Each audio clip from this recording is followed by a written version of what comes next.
Hi friends, welcome to JSR channel. ಇವತ್ತು ನಾವು ಈ ವಿಡಿಯೋದಲ್ಲಿ LICಯ ಇಂಡೆಕ್ಸ್ ಪ್ಲಸ್ ಈ ಪಾಲಿಸಿ ಬಗ್ಗೆ ಪೂರ್ತಿ ವಿವರವಾಗಿ ತಿಳ್ಕೊಳ್ಳೋಣ. ಫ್ರೆಂಡ್ಸ್, ಈ ಪಾಲಿಸಿ ಲಾಂಚ್ ಆಗಿರೋದು ಇದೇ ಫೆಬ್ರವರಿ 6, 2024ನೇ ಇಸ್ವಿಯಲ್ಲಿ. ಈ ಇಂಡೆಕ್ಸ್ ಪ್ಲಸ್ ಬಂದು ಪ್ಯೂರ್ಲಿ ಮಾರ್ಕೆಟ್ ಲಿಂಕ್ಡ್ ಪ್ಲ್ಯಾನ್ ಆಗಿದೆ. ಸೊ ಹಂಗಾದರೆ ಏನಪ್ಪ ಅಂತ ಹೇಳಿದಾಗ, ನೀವು ಇನ್ವೆಸ್ಟ್ ಮಾಡ್ತಕ್ಕಂಥ ಅಮೌಂಟ್ನ ಅವರು ಈಕ್ವಿಟಿ ಫಂಡ್ಸಲ್ಲಿ ಅವರು ಇನ್ವೆಸ್ಟ್ ಮಾಡ್ತಾರೆ. ಈಕ್ವಿಟಿ ಶೇರ್ಸಲ್ಲಿ ಇನ್ವೆಸ್ಟ್ ಮಾಡೋದ್ರಿಂದ ನಿಮಗೆ ಹೈ ರಿಸ್ಕ್ ಅಂತಲೇ ಹೇಳ್ಬೋದು. ಸೊ ಅದರಲ್ಲಿ ಕೂಡ ಫಂಡ್ ಟೈಪ್ ಬಂದು ಕಸ್ಟಮರ್ ಸೆಲೆಕ್ಟ್ ಮಾಡ್ಕೋಬೋದು. 2 ಟೈಪ್ ಫಂಡ್ ಟೈಪ್ ಇದೆ. ಒಂದು ಬಂದು ಫ್ಲೆಕ್ಸಿ ಗ್ರೌತ್ ಫಂಡು, ಎರಡನೇದು ಬಂದು flexi smart growth fund. So ಏನಪ್ಪ ಅಂತ ಹೇಳಿದಾಗ, ನೀವು ಯಾವ ಫಂಡನ್ನ ಸೆಲೆಕ್ಟ್ ಮಾಡಿದ್ರೆ ಎಷ್ಟು ಅಮೌಂಟ್ ರಿಟರ್ನ್ ಬರ್ಬೋದು ಮಿನಿಮಮ್ ಅಂತ ಹೇಳಿದಾಗ, ಫ್ಲೆಕ್ಸಿ ಗ್ರೋತ್ ಫಂಡ್ ಏನಾದರೂ ನೀವು ಸೆಲೆಕ್ಟ್ ಮಾಡಿದ್ರಿ ಅಂದರೆ ನಿಮ್ಮ ಅಮೌಂಟ್ಗೆ ಎವ್ರಿ ಇಯರ್ 14% ಮಿನಿಮಮ್ ಗ್ಯಾರಂಟಿ ಅಂತ LICಯಿಂದ ಹೇಳ್ತಾ ಇದ್ದಾರೆ. So flexi smart growth fund ಅಂತ ಹೇಳಿದಾಗ every year minimum 15% guarantee addition ಆಗುತ್ತೆ ಅಂತ ಹೇಳ್ಬಿಟ್ಟು LIC ಅವರು ಹೇಳ್ತಾ ಇದ್ದಾರೆ. ಸೊ ಆಗಿದ್ದರೆ ಈ ಪಾಲಿಸಿ ತಗೊಳ್ಳೋದು ಹೇಗೆ, ಮತ್ತು ಈ ಪಾಲಿಸಿನ ನಾವು ಯಾವ ಥರ ಇನ್ವೆಸ್ಟ್ಮೆಂಟ್ ಮಾಡ್ಬೋದು, ಎಷ್ಟು ಮಿನಿಮಮ್ ಇನ್ವೆಸ್ಟ್ಮೆಂಟ್ ಮಾಡಬೇಕು, ನಮಗೆ ಅಪ್ರಾಕ್ಸಿಮೇಟ್ ಎಷ್ಟು ರಿಟರ್ನ್ ಬರ್ಬೋದು ಎಷ್ಟು ಇನ್ವೆಸ್ಟ್ ಮಾಡಿದ್ರೆ ಅನ್ನೋದನ್ನೆಲ್ಲ ನಾವು ಪೂರ್ತಿಯಾಗಿ ಈ ವಿಡಿಯೋಲ್ಲಿ ತಿಳ್ಕೊಳ್ಳೋಣ. ಸೊ ಬನ್ನಿ ಹಾಗಾದರೆ ಎಕ್ಸಾಂಪಲ್ ಸಮೇತ ನೋಡೋಣ. ಸೊ ಈ ಪಾಲಿಸಿ ತಗೋಬೇಕಾದ್ರೆ ಮಿನಿಮಮ್ ಏಜ್ ಬಂದು 90 ದಿನದ ಮಗು ಇಂದ 60 ವರ್ಷದವರೆಗೂ ಯಾರಿಗೆ ಬೇಕಾದರೂ ಈ ಪಾಲಿಸಿನ ಪರ್ಚೇಸ್ ಮಾಡ್ಬೋದು. ನೆಕ್ಸ್ಟ್ ಮ್ಯಾಕ್ಸಿಮಮ್ ಮೆಚುರಿಟಿ ಏಜ್ ಬಂದು 85 ಇಯರ್ಸ್ ಆಗಿರುತ್ತೆ. ನೆಕ್ಸ್ಟ್ ಪಾಲಿಸಿ ಟರ್ಮ್ ಬಂದು 10 ರಿಂದ 25 ವರ್ಷದವರೆಗೂ ಟರ್ಮ್ ಇರುತ್ತೆ.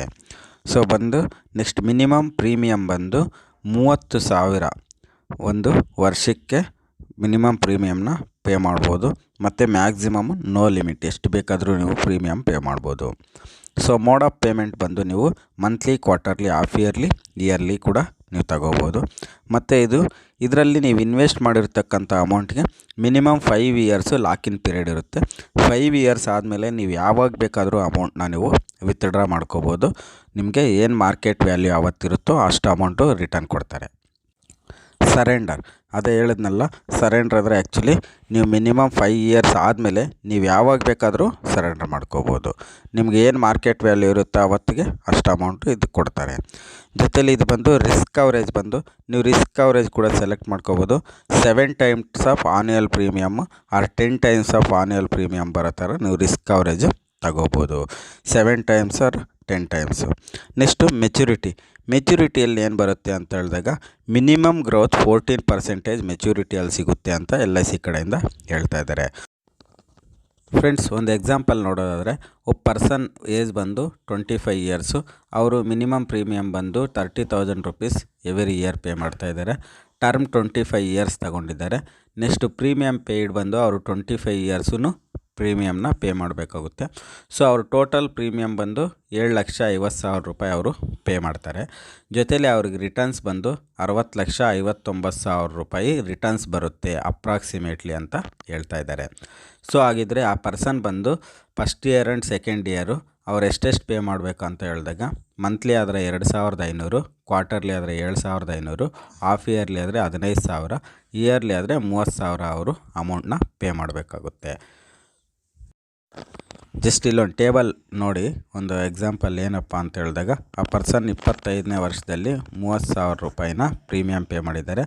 ಅವ್ರಿಗೆ ನಾರ್ಮಲ್ ಇನ್ಶೂರೆನ್ಸ್ ಕವರೇಜ್ ಬಂದು, ನಾರ್ಮಲ್ ರಿಸ್ಕ್ಗೆ ಇನ್ಶೂರೆನ್ಸ್ ಕವರೇಜ್ ಬಂದು 3 lakh, 10 times of annualised premium. 30,000 pay ಮಾಡ್ತಕ್ಕಂಥದ್ದು 30 × 10 ಅಂದರೆ 3 ಲ್ಯಾಕ್ಸ್ ಅವ್ರಿಗೆ ನಾರ್ಮಲ್ ಇನ್ಶೂರೆನ್ಸ್ ಕವರೇಜು ಆಗಿರುತ್ತೆ ನಾರ್ಮಲ್ ರಿಸ್ಕ್ಗೆ. ನೆಕ್ಸ್ಟು ಆಕ್ಸಿಡೆಂಟಲ್ ಇನ್ಶೂರೆನ್ಸ್ ಕವರೇಜ್ ಬಂದು 6 ಲ್ಯಾಕ್ ಅವ್ರಿಗೆ ಇರುತ್ತೆ. ಸೊ ಇಲ್ಲಿ ನಿಮಗೆ ಲಾಕಿನ್ ಪೀರಿಯಡ್ ಅಂತ ಹೇಳಿದೆ, ಮಿನಿಮಮ್ 5 ವರ್ಷ ಅವರು ಯಾವುದೇ ರೀತಿ ಅಮೌಂಟ್ನ ಟಚ್ ಮಾಡೋ ಆಗಿರಲ್ಲ. ಸೊ 5 ವರ್ಷ ಆದಮೇಲೆ ಅವ್ರು ಯಾವಾಗ ಬೇಕಾದರೂ ತಗೋಬೋದು. ನೋಡಿ, ಇಲ್ಲಿ ಎಕ್ಸಾಂಪಲ್ 6ನೇ ವರ್ಷ ಆ ಪರ್ಸನ್ ಏನಾದರೂ ತಗೋಬೇಕು ಅಂತ ಹೇಳಿದಾಗ, ಸೊ 5 ವರ್ಷದಿಂದ ಅವರು 1.5 ಲಕ್ಷ ಕಟ್ಟಿರ್ತಾರೆ. ಸೊ ಅವ್ರಿಗೆ ರಿಟರ್ನ್ಸ್ ಬಂದು 6ನೇ ವರ್ಷ 2,44,000 ರೂಪಾಯಿ ಅವ್ರಿಗೆ ರಿಟರ್ನ್ಸ್ ಬರುತ್ತೆ.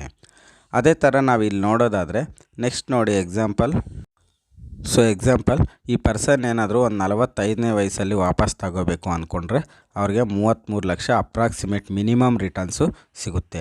ಹಾಗಿದ್ದರೆ ಆವತ್ತಿಗೆ ಅವ್ರು ಎಷ್ಟು ಪೇ ಮಾಡಿರ್ತಾರೆ, ಅವ್ರ ಏಜ್ 25 ತಗೊಂಡಿರೋದು. ಸೊ 45ಗೆ ಅಂದರೆ ಅವರು ಟೋಟಲಿ ಅರೌಂಡ್ 6 lakhs rupees ಅವರು ಪೇ ಮಾಡಿರ್ತಾರೆ. ಅವ್ರಿಗೆ 33 ಲಕ್ಷ ಅವ್ರಿಗೆ ರಿಟರ್ನ್ ಸಿಗುತ್ತೆ.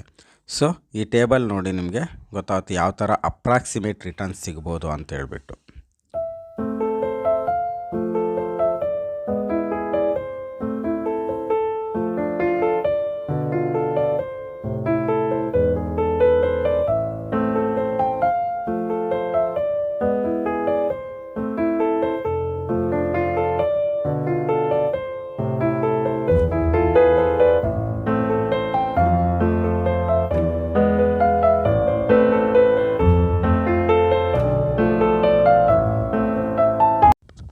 ಹಾಗಾದರೆ ನಿಮ್ಗೊಂದು ಡೌಟ್ ಬಂದಿರ್ಬೋದು, ಶೇರ್ ಮಾರ್ಕೆಟಲ್ಲಿ ಅಮೌಂಟ್ನ ನೀವು ಇನ್ವೆಸ್ಟ್ ಮಾಡೋದಾದರೆ LICಯಲ್ಲೇ ಯಾಕೆ ಹಾಕಬೇಕು, ನಾನು ಬೇರೆ ಕಡೆ ಎಲ್ಲಾದರೂ ಹಾಕಿದ್ರೆ ಇನ್ನೂ ಜಾಸ್ತಿ ಸಿಗ್ಬೋದಲ್ಲ ಅಂತ.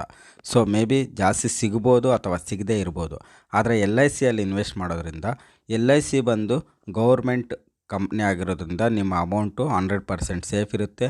ಜೊತೆಲಿ LIC ಬಂದು ನಮಗೆ ಯಾವುದೇ ರೀತಿ ಮೋಸ ಮಾಡೋದಿಲ್ಲ. ಕ್ಲೈಮ್ ಸೆಟ್ಲ್ಮೆಂಟ್ ರೇಷಿಯೋನ 98.6% ರೇಷಿಯೋ ಕ್ಲೈಮ್ ಸೆಟ್ಲ್ಮೆಂಟು ಇದೆ. ಜೊತೆಯಲ್ಲಿ ನಿಮಗೆ ಇನ್ಶೂರೆನ್ಸ್ ಕವರೇಜ್ ಇರುತ್ತೆ. ಸೊ ಇನ್ಶೂರೆನ್ಸು ನಿಮಗೆ ಏನಾದರೂ ದಿನ ಹೆಚ್ಚು ಕಡಿಮೆ ಆದರೆ ನಿಮಗೆ ಆವತ್ತು ನಿಮ್ಮ ಅಮೌಂಟ್ ಏನಿರುತ್ತೋ ಅಷ್ಟಕ್ಕೆ ಆವತ್ತು ಮಾರ್ಕೆಟ್ ವ್ಯಾಲ್ಯೂ ಮಾತ್ರ ರಿಟರ್ನ್ ಕೊಡ್ತಾರೆ. LICಯಲ್ಲಿ ಅಡಿಷ್ನಲ್ ಇನ್ಶೂರೆನ್ಸ್ ಕೂಡ ಕವರೇಜ್ ಇರುತ್ತೆ. ಅದಕ್ಕೋಸ್ಕರ ನೀವು LICಯಲ್ಲಿ ಇದನ್ನು ಇನ್ವೆಸ್ಟ್ ಮಾಡ್ಬೋದು ಅಂತ ನನ್ನ ಸಜೆಷನ್. ಸೊ ಹಾಗಿದ್ದರೆ ಈ ವಿಡಿಯೋ ನಿಮಗೆ ಇಷ್ಟ ಆಗಿದೆ ಅಂತ ಭಾವಿಸ್ತೀನಿ. ಏನಾದರೂ ಇಷ್ಟ ಆಗಿದ್ದರೆ JSR ಕನ್ನಡ ಚಾನಲನ್ನು ಕೂಡಲೇ ಸಬ್ಸ್ಕ್ರೈಬ್ ಮಾಡಿ ಹಾಗೂ ಪಕ್ಕದಲ್ಲಿರ್ತಕ್ಕಂಥ ಬೆಲ್ ಐಕನ್ ಪ್ರೆಸ್ ಮಾಡಿ. ಮುಂದೆ ನಾನು ಮಾಡ್ತಕ್ಕಂಥ ಎಲ್ಲ ವಿಡಿಯೋ ನೋಟಿಫಿಕೇಷನ್ ನಿಮಗೆ ಮೊದಲನೇದಾಗಿ ಸಿಗುತ್ತೆ. Thanks for watching JSR Kannada. Bye bye. Thank you.